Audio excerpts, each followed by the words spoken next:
Hey guys, welcome back to the channel. Today we're going to do a little bit of simple maintenance to the 2020 AT4 HD. 10,000 miles on it, so it's time for an oil change and I got to go off to the store to get a few supplies. But also I'm going to tell you a little bit of a backstory on a truck that I used to own, a 76 C10, and I'm going to tell you how it earned the nickname of Gravedigger.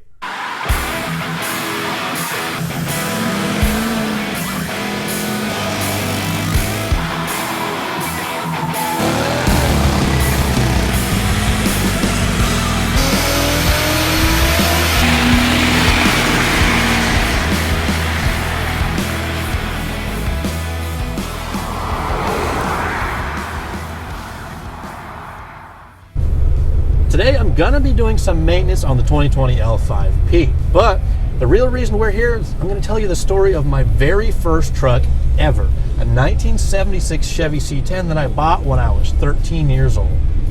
See, at the time I was living in the state of Maine. That's where I was born and raised, down there on the coast.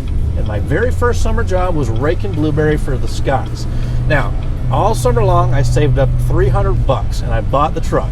1976 Chevy C10, and I remember the date very clearly because, well, September 10th. Yeah, I bought my truck the day before 9/11 happened, 13 years old. But it was pretty rusty because, well, I grew up in the state of Maine, so I had to get right to work.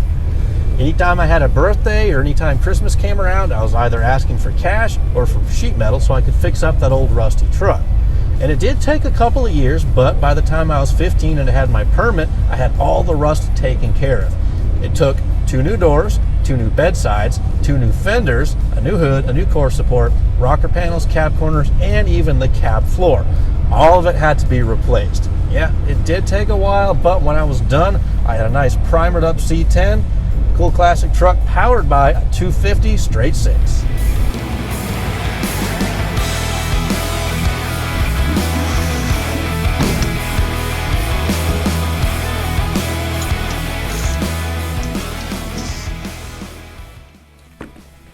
So, as 16-year-olds often do, I somehow came to the conclusion that that little 250 straight 6 just didn't have enough horsepower for me. You know, it drove around town just fine, but it wouldn't do good enough burnouts. So I got the bright idea that, well, I needed a much larger engine. So instead of doing the traditional small block Chevy that probably everybody and their brother would do, I decided, let's go big or go home. So I went out and I found a 1970 Cadillac DeVille convertible. And underneath the hood was a 472 cubic inch high compression V8, and attached to it was a turbo 400 transmission. So in my 16-year-old brain, I thought, you know what? This is the perfect combination for this truck. So I went to work. I yanked the engine out of the Cadillac, pulled out the 250 straight 6, and in went the 472. And it was actually a fairly straightforward swap. I remember I was able to find some mount adapters from, I think, CAD500parts.com. I don't know, it's been a long time. But anyway, the engine dumped in without a whole lot of effort. Had to do a little bit of welding for the exhaust and a few other odds and ends, but when I got that thing done, it was a blast. At the time, I had 373 gears in the rear end, and that just was a bit much. So I yanked the whole 12-bolt 373 rear end out, and I put a 10-bolt with 2 73s in it. And actually, you know, contrary to what you may think, that was actually a very fun and very torquey truck to drive.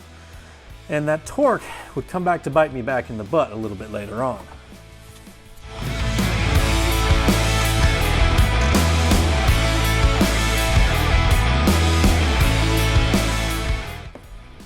So just a little while after I got the big 472 dumped underneath the hood of the C10, I decided it was finally time to paint it. And the color that I selected was Tangier's Orange, which, if I remember correctly, was a limited edition color on a Range Rover. Just what I figured I needed, a bright, flashy color. So anyway, I enrolled in the Votech program at my local high school my senior year. And I took the paint and body class, and I was actually able to get my own truck in there and paint it as part of the class, which was pretty awesome. And I got it done 3 days before my high school graduation. And that truck, it was looking really, really great. Now, the road that I grew up on, the road that I lived on when I was a kid, is a dead end. And if you wanted to go do a burnout, you actually came down to my house because it was a dead end and nobody would bother you. So We got out of school early one day and all my friends came over to the house and they wanted to see the 472 powered orange C10. And of course I wanted to show it off because I was an exuberant young kid. Now this is where it kind of all started to go wrong. Because I live on the dead end street and because people love to do burnouts in front of my house, of course I had to fire up the Cadillac powered truck and back it out in the street and show off what it could do. So backed it out in the street, put it in gear, held 1 foot on the brake and 1 foot on the gas, and got the tire spinning exactly as fast as it possibly could go. Now, I did say tire because it was a single track. I'm going pretty fast at this point, maybe 35, 45 miles an hour, I don't know. I'm swerving back and forth, and as you can imagine, things start to get a little bit out of hand. The back end of the truck just slides a little bit further and further each way as I'm going down the street. Now, on one side of the road at my house, there's a big open hayfield. And on the other side of the road, there's a cemetery. And if you can imagine, the truck did not want to take the path of least resistance into the hayfield. It actually went off the road, I lost control, and I actually ended up knocking over a couple of headstones in the cemetery. The short version of the story from there is I got in a lot of trouble, the police showed up, I had to make restitution, I had to pay a lot of money to get all the headstones fixed and put back where they came from. It's an expensive lesson to learn, but that's the story of how my C10 earned the nickname Gravedigger. So I did end up patching the truck back together. I had to put on a new bumper, a new grille, and a few other odds and ends, but for the most part, it still wore the scars it got on the sheet metal for the rest of the time that I owned the truck. It was banged up on both corners of the front fenders and on the front of the hood.